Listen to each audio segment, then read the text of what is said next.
Kechqurun uxlayotganingizda qulog'ingizda shovqin bormi?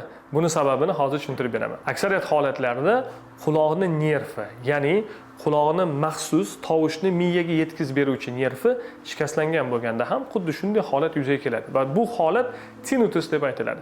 Bunaqa holatlarda butun dunyodagi olimlarning tavsiyasi bor va shu tavsiyani bilish uchun videoni oxirigacha ko'ring. Aksariyat holatlarda qulog'ingizda shovqin bezovta qilayotgan bo'lsa, bunaqa holatlarda asabingizni tinchlantirishga harakat qiling va imkon bo'ladigan bo'lsa, fonoviy shum bering. Ya'ni muzika eshiting. Kimdir tavsiya qiladi meditatsiya qilishni, kimdir tavsiya qiladi muzika yoqimli, masalan, dengizning fori. Bundan tashqari qushlarning sayrashi va eng asosiysi shu morskovo briza, ya'ni okean, dengizni shovqinini eshitsangiz ham bunaqa holatlarda qulog'ingizdagi shovqinning holati pasayishi mumkin. O'zi aslida imkon bo'ladigan bo'lsa, doktorga murojaat qilishingizni tavsiya qilinadi. Sababi rostdan ham bu quloqning nervi shikastlanganmi yoki boshqa sabablar bo'lishi mumkinmi?